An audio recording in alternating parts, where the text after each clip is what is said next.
Hi friends, welcome to Deepika YouTube channel. ಇವತ್ತು 2ನೇ ದಿನ. ಸೊ ಇವತ್ತು ಬೆಳಿಗ್ಗೆ ಬೇಗನೆ ಎದ್ದು ಟಿಫನ್ ಮಾಡಿಕೊಂಡು ನಾವು ಬೆಳಿಗ್ಗೆನೇ ಬೇಗ ಹೊರಟ್ವಿ.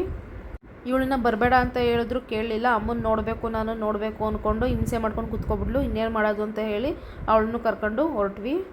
ಟೈಮ್ ಆಗೋಯ್ತು ಅಂತ ಅವಳಿಗೆ ತಲೆನೂ ಬಚ್ಚಿಲ್ಲ, ಹಾಗೆ ಕರ್ಕೊಂಡು ಹೊರಟ್ವಿ. ಆಮೇಲೆ ಅವ್ರ ಅಮ್ಮನ ನೋಡ್ಬಿಟ್ಟು ಅವಳೇ ಒಂದು ಸೆಕೆಂಡು ಸೈಲೆಂಟಾಗಿ ನಿಂತ್ಕೊಬಿಟ್ಲು. ಅವ್ರ ಅಮ್ಮನ ಪೊಸಿಷನ್ ನೋಡ್ಬಿಟ್ಟು ಅವಳೇ ಒಂದು ಸೆಕೆಂಡು ಬೆರಗಾದ್ಲು. ಆಮೇಲೆ ನೋಡ್ಬಿಟ್ಟು ಅವಳೇ ಸ್ವಲ್ಪ 1-2 ನಿಮಿಷ ಕೂತಿದ್ದು. ಆಮೇಲೆ ಅವ್ರ ಅಮ್ಮನ ಅವಳೇ ಮಾತಾಡಿಸ್ಕೊಂಡು ಕೂತ್ಕೊಂಡ್ಳು. ಆಮೇಲೆ ಇನ್ನೇನು ಅಂದ್ಬಿಟ್ಟು ನಾಷ್ಟ ತೊಗೊಬಂದಿದ್ದೆ ಮನೆಯಿಂದ. ಸೊ ಅವಳಿಗೆ ನಾಷ್ಟ ತಿನ್ನಿಸ್ದೆ.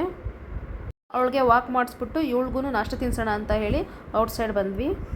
ಇವಳು ನೋಡಿ ನಾನು ಸ್ಪೂನಲ್ಲಿ ಸ್ವಲ್ಪ ತಿಂದಿದ್ದೆ, ಅದಕ್ಕೆ ಇವಳಿಗೆ ಸ್ಪೂನಲ್ಲಿ ನಾನು ತಿಂದಿರೋ ಸ್ಪೂನಲ್ಲಿ ಅವಳಿಗೂ ತಿನ್ಸೋಕೆ ಹೋದರೆ ಇವಳು ನನಗೆ ಬೇಡ ಅಂತ ಇದು ಮಾಡ್ತಾಳೆ. ಅವಳು ರಿಯಾಕ್ಷನ್ ನೋಡಿ ಹೆಂಗಿದೆ ಅಂತ. ಅಲ್ಲಿ ನೋಡಿ, ನಾನು ಯಾಕೆ ಅಂತ ಹೇಳಿದ್ರೆ, ನೀನು ತಿಂದಿದ್ಯಾ ಚಿಕ್ಕಿ, ನನಗೆ ಬೇಡ, ನನಗೆ ಕೈಲಿ ತಿನ್ನಿಸು, ನೀನು ಸ್ಪೂನಲ್ಲಿ ತಿಂದಿದ್ಯಲ್ಲ, ನಾನು ಸ್ಪೂನಲ್ಲಿ ತಿನ್ನಿಸ್ಬೇಡ, ಕೈಲೇ ತಿನ್ನಿಸು ಅಂತ ಹೇಳ್ಬಿಟ್ಟು ಕೊನೆಗೂ ನೋಡಿ ತಿನ್ನಿಸ್ಕೊಂಡೇ ಇಲ್ಲ. ಇನ್ನೇನು ಅಂತ ಹೇಳ್ಬಿಟ್ಟು ನಾನು ಸ್ಪೂನಲ್ಲಿ ತಿಂದ್ಬಿಟ್ಟು ಅವಳಿಗೆ ಕೈಯಲ್ಲಿ ತಿನ್ನಿಸ್ದೆ. ಅಷ್ಟರಲ್ಲಿ ಇವರು ಬಂದರು, ಚಿಕ್ಕ ಸರ್. ಇವರು ಗಾಡೀಲಿ ಬಂದು ಸುಸ್ತಾಗಿದ್ದೀನಿ ಅಂತ ಹೇಳಿ ನೀರು ಇಸ್ಕೊಂಡು ಕುಡಿತಾ ಇದ್ದಾನೆ. ಇವರಂತೂ ಅಲ್ಲಿ ನಿಂತಂತವ್ ನಿಲ್ಲಲ್ಲ, ಕುಂತುತ್ತವ್ ಕೂನಲ್ಲ, ಆಗ ಬರ್ತಾನೆ ಆಗ ಹೋಗ್ತಾನೆ. ಅವ್ರ ಅಮ್ಮನಂತೂ ಅವನು ತಿರುಗು ನೋಡಿಲ್ಲ, ಮಾತಾಡ್ಸೂ ಇಲ್ಲ. ಅವ್ನ ಲೋಕನೇ ಅವನಿಗೆ ಏನು ಅರ್ಥ ಆಗಲ್ಲ, ಏನು ಮಾಡೋಕ್ಕಾಗಲ್ಲ, ಚಿಕ್ಕ ಮಗು ಅಲ್ವಾ. ನೀವು ಬಂದಿರೋದು ಆಸ್ಪತ್ರೆಗೋ ಇಲ್ಲ ಏನು ಪಾರ್ಟಿ ಅಲ್ವೋ? ಹಾಂ ಲೋ ಅಪ್ಪಿ, ನೀನೇನು ಆಸ್ಪತ್ರೆಗೆ ಬಂದಿದ್ಯೋ ಪಾರ್ಟಿ ಅಲ್ಲಿಗೆ ಬಂದಿದ್ಯೋ? ಕುಣಿಕೆ ನೀನು ಚಂಗ್ನೆ. ಅಮ್ಮನಿಗೆ ಹುಷಾರಿಲ್ಲ. ನಿಮ್ಮ ಅಮ್ಮ ಮುದ್ದು ಕೊಟ್ಟಳ ನೋಡು.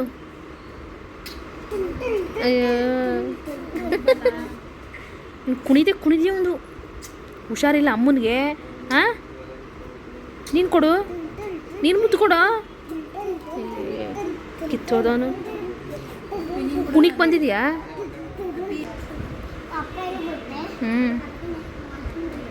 ಅಮ್ಮ ಹೋದ್ರೆ ಅಪ್ಪ ಇಲ್ಲ, ಅಪ್ಪ ಹೋದ್ರೆ ಅಮ್ಮ. ಹೋಗ್ಬಾರ್ದು ಡಾಕ್ಟ್ರು ಬೈತಾರೆ, ಬಾ ಅಲ್ಲಿ ವಾಶ್ರೂಮ್ಗೆ ಹೋಗೋದು ಬಾ. ಹಾಸ್ಪಿಟಲಲ್ಲಿ ಇವ್ರನ್ನ ಹಿಡಿಯೋದೇ ಆಯಿತು ನನಗೆ. ಅವಳನ್ನ ನೋಡ್ಕೊಳ್ಳೋದು ಇವ್ರನ್ನ ನೋಡ್ಕೊಳ್ಳೋದು ಅಂತಲೇ ಗೊತ್ತಾಗಲ್ಲ.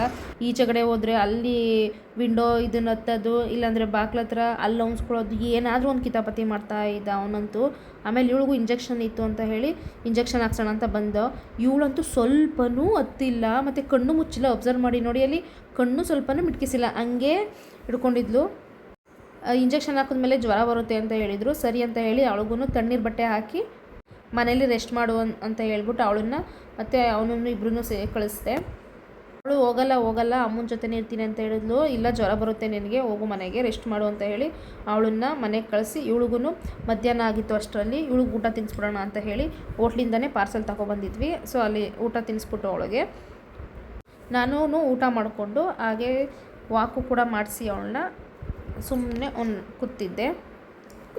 ಪಕ್ಕದ ವಾರ್ಡವ್ರು ಚೆನ್ನಾಗಿ ಮಾತಾಡಿಸ್ತಾರೆ, ಅವ್ರನ್ನ ಸ್ವಲ್ಪ ಮಾತಾಡಿಸ್ಕೊಂಡು ಪಾಪುನು ಸ್ವಲ್ಪ ಆಟ ಆಡಿಸ್ಕೊಂಡು ಹಾಗೆ ಟೈಮ್ ಸ್ಪೆಂಡ್ ಮಾಡಿದೆ. ಹೀಗೋ ಸಂಜೆ ಆಯಿತು. ಅಷ್ಟರಲ್ಲಿ ನಮ್ಮ ಆಂಟಿನೂ ಕೂಡ ಬಂದರು ಕೆಲಸ ಮುಗಿಸ್ಕೊಂಡು.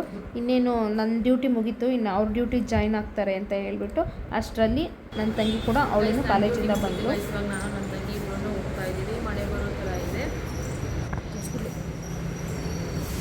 ಮಳೆ ಬರ್ತಾ ಇಲ್ಲ ಗೈಸ್. ನಿನ್ನೆ ಬರ್ತಾಯಿತ್ತು ಗೈಸ್. ಮುಗಿಸ್ಕೊಂಡು ನೈಟ್ ಡ್ಯೂಟಿ, ಇವಾಗ ನಮ್ಮ ಚಿಕ್ಕಮ್ಮವ್ರು ನೈಟ್ ಡ್ಯೂಟಿಗೆ ಬಂದರು. ಈಗ ನಾನು ಶಿಫ್ಟ್ ಮುಗಿಸ್ಕೊಂಡು ಈಗ ಹೋಗ್ತಾ ಇದ್ದೀನಿ, ನಾನು ನನ್ನ ತಂಗಿ. ಇವಳು ಹೆಂಗಿದ್ರು ಕಾಲೇಜ್ ಮುಗಿಸ್ಕೊಬಂದು ಇವಾಗ ಇಬ್ಬರು ಜೊತೆಲಿ ಹೋಗ್ತಾ ಇದ್ದೀನಿ ಗೈಸ್. ಬಾಯ್.